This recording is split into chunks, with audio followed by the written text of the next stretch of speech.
Something that we do here at Palacio de Memoria at the Lodja, but we're using the beautiful spiny lobsters from Cagayan. Cagayan Valley. Instead of other seafood, no? Or your audience to learn the tips of making pasta the right way. So I'll assist you, chef. Yeah, we first have to salt the water. Yun ang pinaka-importante. Boiling water. Kasi kailangan, the water. So it's table salt, not the iodized. No, I use coarse sea salt, which we have a lot in the Philippines, all over, from Pangasinan. I'm sure in Cagayan or everywhere, there's also Ilocos, a lot of sea salt. Even from my hometown, from Negros, we have beautiful sea salt in Pulupandan. The first parang rule is to make sure that your water is salted. Dahil sa the water that's boiling is what will give the pasta the flavor. The flavor. Yeah. And then... Wala pong oil, walang oil. Usually kasi may oil. No. Mali ba yun, mali? Yan ang fallacy. Yes. Yung oil at saka yung kukunin mo yung pasta at itatapon mo sa dingding at pag dumikit, okay na, hindi. The oil kasi will make the sauce slide off the pasta. So no oil and also no throwing against the wall, because if you can throw it against the wall and it sticks, overcooked na yon. Kailangan kasi al dente. Al dente. Oo. Ano po bang al dente para alam nila? Ibig sabihin ng al dente is, dente is ngipin. Al dente is to the ngipin, to the tooth. So, ibig sabihin may kagat. Yun, may kagat. May tigas ng konti. Exactly. Phaw, may tigas ng konti. Oo. So, our water, dahil nasa alfresco tayo, medyo naapektuhan yung flame natin. Pero let's start it lang. I will. So, gaano karami, chef, na salt ilalagay? Actually, better to taste. It's usually 1 handful. And then, I always add extra for the pot. Pero, tikman na lang natin. It has to, the best guide is, kailangan siya na ang lasa ng tubig ay parang tubig sa dagat. So, salt water, right? Balot ng konti. Kulang pa. So, more. Yeah. More. More. There's more. It just needs to taste like salt water because that's the flavor that will make your pasta taste good. Because in Italy, it's not just about the sahog. It is the pasta that needs to taste great. Yes. And then the sahog is just an enhancement on top. Okay? Kailangan malasa na yung pasta, no? Exactly. So, okay, we're going to cook 500 grams. Kalahating kilo. Half a kilo. Pero ano yan, yung flat na pasta yan. So, it must be This is boiling na winning. talaga before you put Yes po. the It has to pasta. be vigorously boiling actually, and we're not really getting that here. So what we're going to do is, do not break the pasta because pasta is for long life. If you cut it and break it, it's magiging malas, di ba? So kailangan, tutulungan mo lang na lumambot siya. Pero eto na, kumukulo na yung water. Parang may pungsoy pala Ang yan. bilis niya. Oo no? naman. Because it's May boiled. pungsoy pala to, ha? Hindi lang galing sa Italy. May pungsoy din siya. So I'm covering it para umangat ulit yung temperature ng water at bumalik siya sa boiling point. Dahil sa ang pasta, meron yan isang layer ng flour on the outside. And kailangan mong gisingin with boiling water. So if the temperature of the water is low, bumababa yung luto ng ano. Yan, may mga tips tayo. Yes. So, ang boiling point, ilan po ba ang boiling point? Naku, I don't know the number. It's Basta 100. Alam ko, it's 100. So we will put the butter. So we start with some butter, some salted butter. And I have my spoon with a happy face because I'm very happy that you're here with me. Pero kahit anong butter yan. So, dapat happy talaga pag nagluluto, no? Basta wag lang margarine. Sana real butter. Real butter talaga. Real butter. And then, we put a little garlic. Just chopped garlic that we marinated sa olive oil. Olive oil. Oo. So, 1 spoon of garlic. Actually, in Italy, they don't eat garlic very much. You'll be surprised. Everybody thinks sa Italy, bawang. No. They actually use garlic very delicately there. So we're warming the garlic Tayo lang lang. pala. And then, unlike Filipino food or Spanish food, ang Italian cooking, never nila pinapapula yung bawang. So before, ayan na oh, before it starts to turn brown, we already add other ingredients. So we have some ano here, some ginger. A ginger with Oo, because this is the pasta that we make here sa Palacio. It's a pasta with ginger Ako butter. kinopya na nila. Makukopya na. Ayan. Wala na secret. Pampatanggal yan ng ano eh. Okay lansa. lang. Wala tayong secret dito, ha? No, I always love to share Wow. with everybody the recipes. Bango. Ang bango ng butter with ano, no? Ayan na, the garlic, butter, and ginger. And then now I will add our lobster. Beautiful. Look at the lobster from Cagayan. It's been shelled. Look how beautiful the meat is. Very One- fresh. Ang ganda ng quality, no? No, really beautiful. And it's nice kasi merong iba na maliit, may malaki. So what we're going to do is just render and cook the lobster a little bit. Konti lang. Oo. Masyadong luto-luto. Not so, malasado. Malapit na tong Over pasta easy. natin. Look, the lobster is starting to become opaque. Naluluto na siya.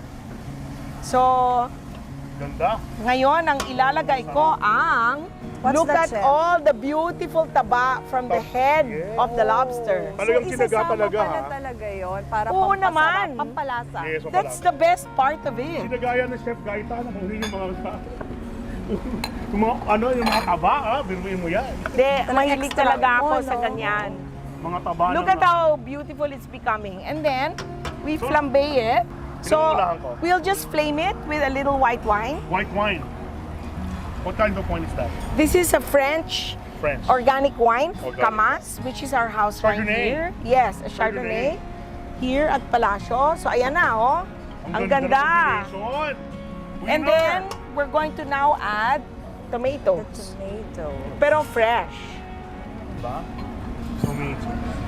From These ones we get from Cagayan. They're round salad din? tomatoes. Okay. No, Cagayan sa south naman. Cagayan de Oro. De Oro. Cagayan de Oro. So ayan na, malapit na siya. Look how beautiful that is. And then, Cagayan Valley to Cagayan de Oro. now I will season it Konti lang na salt. with some salt. Puro salt tayo. Tsaka hindi social na salt ang nilalagay niya. Isa coarse salt lang na ordinary lang talaga. Sa palengke. Asin na magaspang galing sa palengke. So ito na, palengke, oh. ang pasta natin actually okay na to. Okay? So, puro fresh talaga yung ingredients oo nga, na no? ginamit Kakaiba ni talaga. Chef. Ito na yung sleight of hand, parang Ang ganda, oh, dito. Pakita magic sa video. trick. Pakita natin sa video. Ganda, oh. There you go.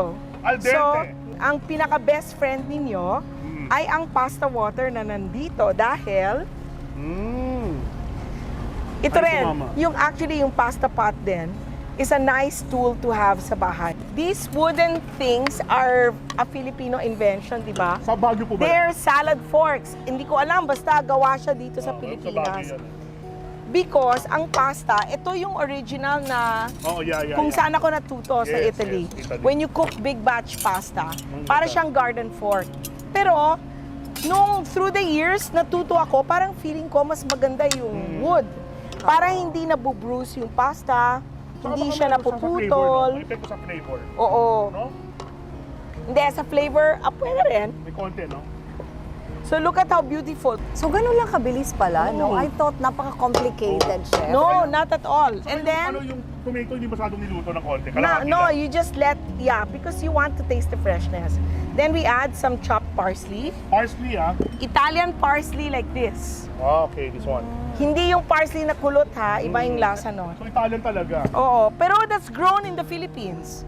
Very easy to find. Farmers market. Farmer's Farmer's Market, Market. Araneta Center. Congresswoman, tingnan nyo oh. Oo nga. Yung pasta, parang nag-ano na siya. Ang flour from the noodle is mixing with the juice of the lobster, Yes. as you can see. And then we just finish it. Yung plato. And pepper, Ayan, kailangan red Ah, pepper. syempre. That's my Freshly favorite. yung ground. pepper. So, Philippine with pepper din a yan. black pepper from the market. Pero kailangan siya freshly grated. Freshly ground. We grill that, so it will be a... Yan. Yun, no? Wow, beautiful. Ganda. Winner. Gumaganda dahil dalawang maganda. Kasama natin. Ito on top. On top po, yes. Let's get a tong for you so you can help me decorate. And this one. So we just roasted the beautiful Cagayan lobster. So ano lang siya po. Tabi-tabi. There. Yun, And no? then, Dapat may design. oo. Like this. Perfect. Yun, no? And then, kagaya namin ni Congresswoman, hindi kami lalabas sa bahay na walang lip gloss or earrings. Ang pagkain ganun din. Oo. Kailangan may garnish. Yun. Ano po So yan? what's that? Olive oil. Olive oil. Fruity olive oil. Fruity. So that kumintab the dish and also it helps the texture of the pasta so that it's more slurpy and beautiful. So pang finale pala si olive oil. Yes, and then of Parsley. course, Italian parsley. Italian parsley na buo. Italian parsley. No? Okay. In the end, just a little more fresh pepper. You know. Done. It's done. Yes. And So it- this is our linguine Wow, love it. Linguine. with a spiny Cagayan lobster, You ginger know. butter, garlic, olive oil, and fresh tomatoes from Cagayan de Oro South naman. Winner. Alagaita Forest. Yes. Galing. O, mamaya kakainin natin to, ha? Thank you, Tikman natin ito mamaya. Chef. Okay. Yeah, Of we'll put course. it on the table na and Oh, cover. table muna. So again, we start with butter. Hindi muna pasta, no? Butter na. Salted batter, chef. No, you know why? The fettuccine, it's fresh pasta. It takes very little time to cook. Okay. So what we're doing is we're going to render. We're using some leeks that we Leeks. sliced. So better maraming butter. For this other, usually with the fresh pasta, butter sauces are the ones that work well also. Okay, so we are Ang going to assistant make is- the leeks get softer. Notice, I did not throw the water away. Pasta water is your new best friend. And the secret of this pasta pot, magaling siya kasi you can keep cooking another pasta na hindi ka na mag-aantay na papakuluan pa yung water. Oo. Because it takes about siguro 10 minutes to make water Yes. boil, Yes, right? yes, yes. So as long as we already have the pasta water, and what's nice is it already has a little bit of the semolina that comes from the pasta, so it's already there. Semolina. The flour that's from flour. the noodle. So, chef, I have a question. Yeah. So, di ba inano mo sa salty water yung pasta, hindi Yes. maapektuhan na baka maging salty din yung pasta? No, you just have to check the flavor of the water. Kung salty pa rin siya or hindi. Okay pa rin. Kasi if you keep using it, syempre, mag-reduce. Yes, so you can oo. add regular water just to make it back up. But if you want to taste po, Congresswoman, tikman nyo, tap water. Natatawa si. Kasi yung mga galing It's sa flavor. turkey, di ba? It's the flavor of pasta water is umami. It's flavor. And that is the Yes. flavor that will season Yes. the pasta. Yes. Kasi no matter how good your sauce is, kung ang pasta mo walang lasa, you're Na-affect. talo ka na. It will affect. Doon pala yun, the doon pala taste. yun. Half the battle is lost already. So here, our leeks are starting Now to we know. soften. Now we yes, know. absolutely.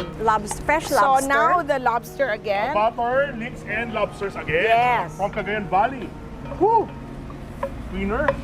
When seafood cooks, it becomes whitish. But what you want is, hindi nyo siya i-overcook. So, ngayon na nagte-turn white na siya, we will add, Turn white na. Talagyan na natin yung mga ano. we can add the fat again. Again. Again and again. Yeah. Galing. See, oh, ang ganda ng meat, oh. Ako, I learned from the Europeans that the seafood flavor is much better if you don't cook it all the way. Parang half lang. Oo. dapat half Di cook. naman half, mga 2/3. 230. So I'll flambe a little with wine again Chardonnay para ulit, Chardonnay. yeah, para Organic. mas gumanda yung flavor. Actually, for me, when you cook, it's the energy and the blessings that come back to you are more if you share, Yes, of course. right? Saka natutunan mo naman yung sa Italy din, di ba? Oo, Hindi so- mo rin sa'yo yan eh. This time we're doing a different sauce. We're doing cream. What's this cream? Ano? This is just liquid cooking cream. Oh, okay. I'm adding the saffron that was soaked in hot water. Hot water. So we get the saffron flavor and the color. And then I will add cream. Ano po klaseng cream yan? It's cooking cream. Cooking cream lang. Yes. Pwede din siya yung mga cream na, mga cream na ordinaryo na bibili. Or milk lang milk? Milk is okay, it's a little light. Mga whole milk. And na. then what we'll do now is, this is freshly made fettuccine from our commissary, from our catering kitchen. Gawa niya yan dito, mga chef. Yes. And the nice thing about fresh pasta is, sandali lang siya. Ay, oo, sa bagay. luto It na. takes only 2 to 3 minutes max. Kasi fresh siya, hindi siya pinainit. Yes. Hindi siya pinadrinide. No? No, and it's not commercial. So this is made with egg and flour and handmade. Pero yung flour niya, ordinary yung flour niya. No, we use Italian flour. So, galing sa Italy ulit. Oo. And the best thing is, ano talaga? Iba yung It has flavor niya. egg yolk. So, dito rin. That's why if you notice, it's very yellow. So if you notice the linguine kanina, maganda din siya. And it holds up better. But fresh pasta, that's why I'm cooking it second. You have to eat this right away. Right away. Oo. With saffron, you have to crush it with your fingers so that the aroma comes out. The flavors. Yeah, and then add it to the sauce. Ako siya, favorite ko ang chibo sa Shang. Madalas Yeah, ako that's doon. Yes. that's our most malakas store. Ako sa Pizza ang Magnolia. favorite ko doon. Pizza. Notice the color of the cream. It's now changing because the saffron is starting to get cooked and it's infusing its flavors onto the cream. Medyo dilaw na siya. Oo. So what we're going to do now is again drain our fresh pasta. Yun, no? Look at how beautiful that is. And the secret is you let a little pasta water drip onto the sauce. Kasi may salt din yan eh. May salt na konti. So again, we use the fat forks.